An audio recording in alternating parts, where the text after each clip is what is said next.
سیدنا عمر بن عبدالعزیز علیہ الرحمہ ایک جنازے کے ساتھ قبرستان تشریف لے گئے۔ وہاں ایک قبر کے پاس بیٹھ کر غور و فکر میں ڈوب گئے۔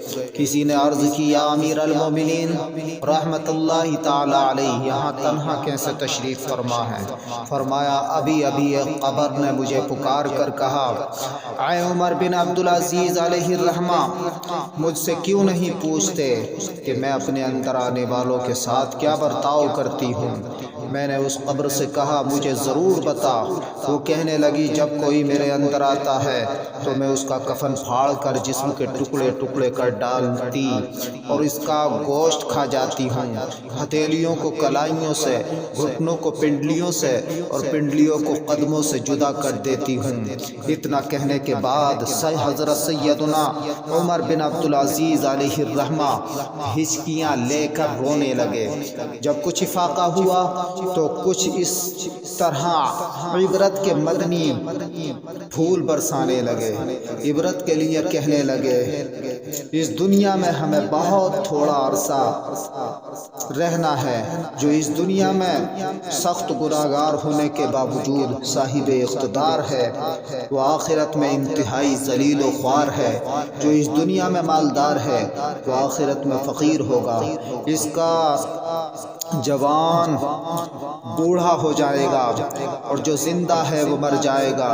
دنیا کا تمہاری طرف آنا دھوکے میں نہ ڈال دے، کیونکہ تم جانتے ہو کہ یہ بہت جلد رخصت ہو جاتی ہے۔ کہاں گئے تلاوت قرآن کرنے والے؟ کہاں گئے بیت اللہ کا حج کرنے والے؟ کہاں گئے ماہ رمضان کے روزے رکھنے والے؟ خاک نے ان کے جسموں کا کیا حال کر دیا، قبر کے کیڑوں نے ان کے گوشت کا کیا انجام کر دیا، ان کی ہڈیوں اور جوڑوں کے ساتھ کیا ہوا۔ اللہ عز و جل کی قسم، دنیا میں یہ آرام اور نرم بستر پر ہوتے تھے، لیکن اب وہ اپنے گھر والوں اور وطن کو چھوڑ کر راحت کے بعد تنگی میں ہیں۔ ان کی بیواؤں نے دوسرے نکاح کر کے دوبارہ گھر بسا لیے۔ ان کی اولاد گلیوں میں در بدر ہے۔ ان کے رشتہ داروں نے ان کے مکانات و میراث آپس میں بانٹ لی۔ واللہ ان میں کچھ خوش نصیب ہیں جو قبر میں مزے لوٹ رہے ہیں، واللہ بعض قبر میں عذاب میں گرفتار ہیں۔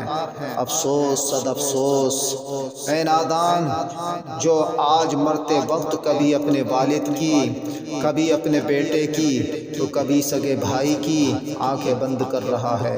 ان میں سے کسی کو نہلا رہا ہے، کسی کو کفن پہنا رہا ہے، کسی کے جنازے کو کندھا دے رہا ہے، کسی کے جنازے کے ساتھ جا رہا ہے، کسی کو قبر کے گڑھے میں اتار کر دفنا رہا ہے۔ یاد رکھ، کل یہ سب کچھ تیرے ساتھ بھی ہونے والا ہے۔ کاش مجھے علم ہوتا کہ کون سا گال قبر میں پہلے خراب ہوگا۔